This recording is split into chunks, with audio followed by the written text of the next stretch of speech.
Welcome friends. Manoj வீட்டில் அழுதுகிட்டு இருக்காரு. அப்போது விஜயா வந்து கதவை தட்டுறாங்க. கதவை தட்டி ஏன்டா மனோஜ் அழுதுகிட்ருக்கு அப்படின்னு சொல்கிறாங்க.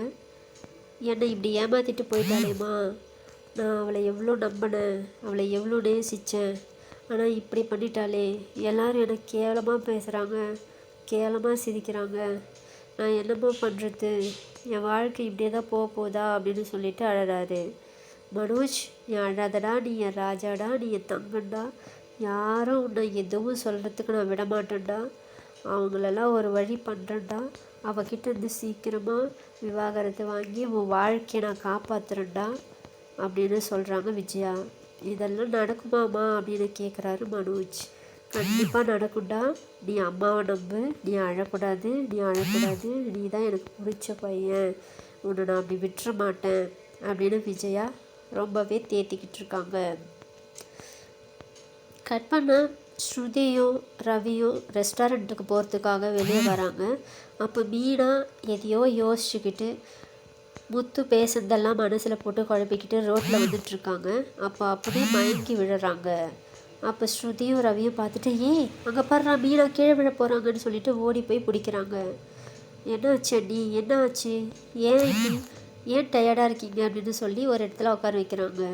சாப்பிட்டீங்களா இல்லையா அப்படின்னு சொல்லி கேட்குறாங்க. இல்லை, அவர் சாப்பிடாதப்போ நான் எப்படி சாப்பிட முடியும் அப்படின்னு சொல்கிறாங்க மீனா. என்னடி இது பைத்தியக்காரத்தனமாக இருக்குது, அவர் தான் கோவத்தில் ஏதோ அப்படி சொல்கிறாரு, வெளியே சாப்பிட்ருப்பாரு, நீங்கள் சாப்பிடாமே இருந்ததுதான் எப்படி அண்ணி அப்படின்னு சொல்கிறாங்க. சரி வாங்க வீட்டுக்கு போகலாம் அப்படின்னு சொல்கிறாங்க.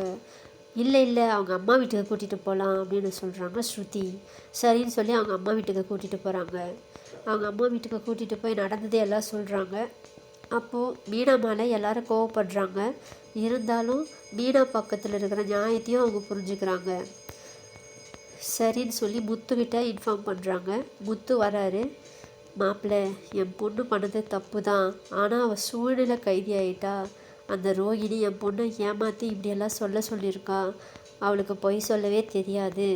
அவள் உங்ககிட்ட சொல்ல முடியாமல் மெல்ல முடியாமல் சண்டை போட்டு இங்கே வந்து உக்காந்துட்டு இருந்தால, அதெல்லாம் மறந்துட்டிங்களா? உங்களை பார்க்க முடியாமல் தான் அதெல்லாம் அப்படி பண்ணியிருக்கா. அவளை புரிஞ்சுக்கோங்க அப்படின்னு சொல்கிறாங்க. யார் என்ன சொன்னாலும் அவன் பண்ணது தப்பு தான் அப்படின்னு சொல்கிறாங்க முத்து. உடனே ஸ்ருதி, நீ மாமாவுக்கு ஃபோன் பண்ணி வர சொல்லு அப்படின்னு சொல்கிறாங்க ரவி கிட்ட. ரவியும் அவங்க அப்பாவுக்கு கால் பண்ணுறாரு. அவங்க அப்பா வந்த உடனே பேசுகிறாரு. என்னம்மா என்ன ஆச்சு அப்படின்னு கேட்குறாங்க. சாப்பிடாமே இருந்திருக்காங்க மீனா அப்படின்னு சொல்கிறாங்க ஸ்ருதி. ஏம்மா, வாழ்க்கைன்னா கஷ்டம் நஷ்டம் வரதான் செய்யும், அதுக்காக சாப்பிடாம இருந்தால் எல்லாம் தீர்ந்துடுமா? எல்லா கஷ்டத்தையும் தாண்டி போய் தான் ஆகணும். சந்தோஷம் மட்டுமே வாழ்க்கை இருந்தால் அது எப்படிம்மா வாழ்க்கையாகும்? எல்லாத்தையும் தாண்டி போக கற்றுக்கணும். சரி, இப்போ ஏதோ தப்பு பண்ணிட்டேன், அது உன் மேலே மட்டும் தப்பு இல்லைன்னு எனக்கு புரியுது, இருந்தாலும் நீ என்கிட்ட மறைச்சிருக்கக்கூடாது அப்படின்னு சொல்கிறாங்க. உங்களுக்கு தெரியாதது ஒன்றும் இல்லை, மீனா அந்த குடும்பத்துக்காக எவ்வளோ யோசித்து செய்கிறா. அந்த குடும்பத்தோட நல்லதுக்காக, அந்த கிறிஷோட நல்லதுக்காக தான் முக்கியமாக அவள் செஞ்சா. அந்த ரோகிணி பற்றிலாம் அவன் நினைக்கல, கிறிஷ் நல்லா இருக்கணும்னு நினச்சி தான் செஞ்சா. அதை புரிஞ்சுக்கோங்க அப்படின்னு சொல்கிறாங்க மீனாவோட அம்மா. எனக்கு புரியாமல் இல்லை, அந்த சின்ன பையன் மேலே எனக்கு எந்த கோபமும் இல்லை, அவனுக்காக தான் இவ செஞ்சுருக்கான்னு சொல்லிட்டு எனக்கு நல்லாவே புரியுது. இருந்தாலும் இவ பண்ணது பெரிய தப்பு தான், ஆனால் மன்னிக்கக்கூடிய தப்பு தான், சீக்கிரமாக யாராலையும் மன்னிக்க முடியாது, முத்துவும் சீக்கிரமாக புரிஞ்சுக்கோ அப்படின்னு சொல்கிறாங்க. இல்லைப்பா, இவ பண்ண தப்பு என்னால் மன்னிக்கவே முடியாது அப்படின்னு சொல்கிறாங்க முத்து. அதுக்கு மீனா அழறாங்க. நீ அழாதம்மா, அவன் கோவத்தில் பேசுகிறான், கூடிய சீக்கிரமே இதெல்லாம் மாறும், உன்னை முத்து ஏற்றுக்குவான் அப்படின்னு சொல்கிறாங்க அவங்க மாமனார். நான் பண்ணது தப்பு தான், மன்னிச்சிடுங்க அப்படின்னு சொல்லி மன்னிப்பு கேட்குறாங்க மீனா. ஏம்மா, இப்போ வந்து மன்னிப்பு கேட்டு என்ன பிரயோஜனம், நீ முன்னாடியே இதை பற்றி என்கிட்ட சொல்லியிருக்கணும்ல அப்படின்னு சொல்கிறாங்க அவங்க மாமனார். சொல்ல முடியாதபடி ரோஹிணி லாக் பண்ணிட்டான் அப்படின்னு சொல்கிறாங்க மீனா. அவள் என்ன தான் சொன்னாலும் அவள் வலையில் நீ விழலாமா? நம்ம குடும்பத்துக்கு எது நல்லதுன்னு சொல்லிட்டு உனக்கு தெரியுமில்ல, அதுக்கேற்ற மாதிரி நடந்துருக்கணும் அப்படின்னு சொல்கிறாங்க. சரிங்க மாமா அப்படின்னு சொல்கிறாங்க மீனா. முதல்ல போய் சாப்பிடுமா அப்படின்னு சொல்கிறாங்க. இல்லை மாமா, அவர் முதல்ல சாப்பிட்டோம், நான் சாப்பிட்றேன், அவரை சாப்பிட சொல்லுங்கள், அவரும் சாப்பிடாமல் இருக்காரு அப்படின்னு சொல்கிறாங்க. அதுக்கு உருன்னு இருக்காரு முத்து. ஏண்டா, அவள் சாப்பிட சொல்கிறாள், போய் சாப்பிட்றா அப்படின்னு சொல்கிறாங்க.